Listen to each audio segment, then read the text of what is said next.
Hello everybody, welcome to Pokemon Empire. It's me, Marlin. Now, in honor of Remembrance Day, I will be ranking all of the pseudo-legendary Pokemon from Generation 1 to Generation 8. This is my video, and this is my opinion.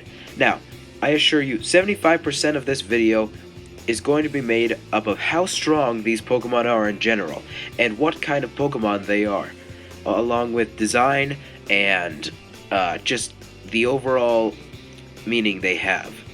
The other 25% would obviously be just my opinion and what I think of these Pokemon in general, and what they've done for me. Now, without further ado, let's get started at number 9.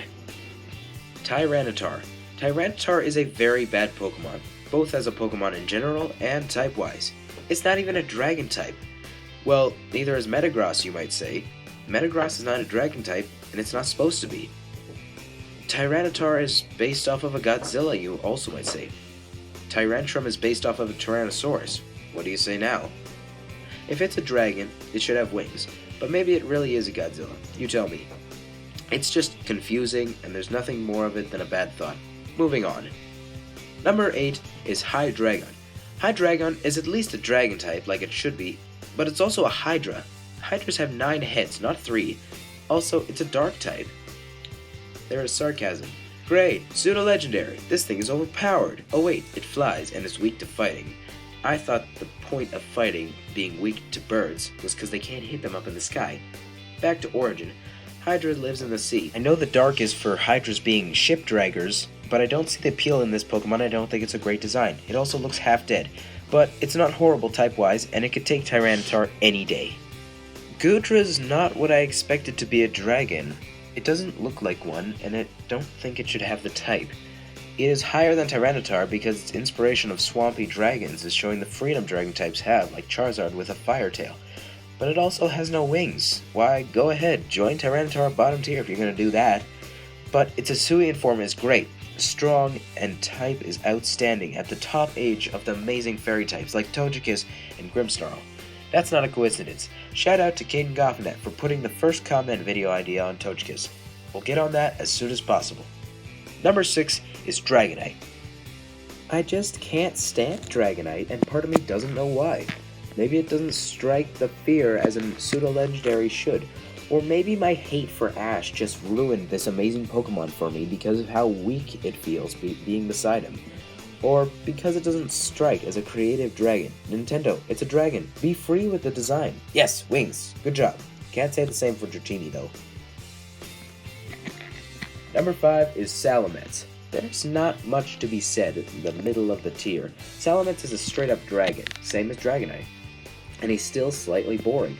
The thing that troubles me most is his Mega Evolution, which is overcomplicated and the wings don't look great.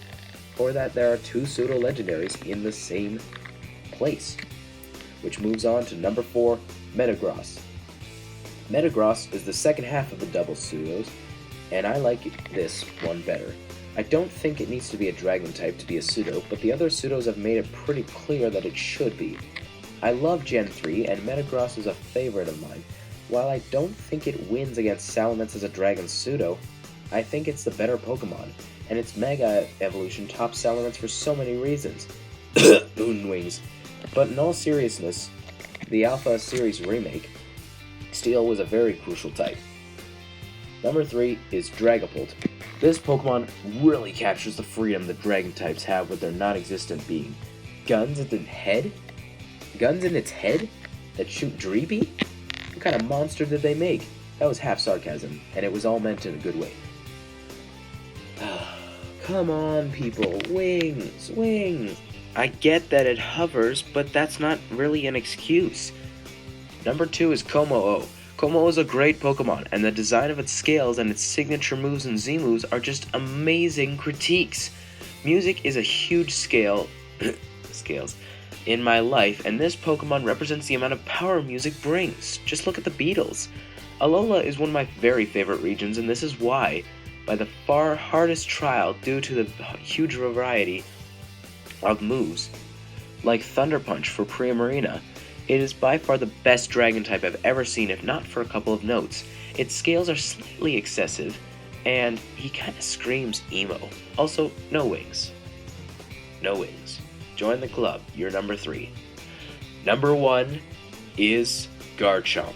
Garchomp is the definition of a dragon and tells me exactly what he is.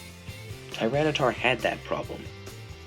It is amazingly powerful. Even if there are no wings, it can describe to someone what a pseudo-legendary is.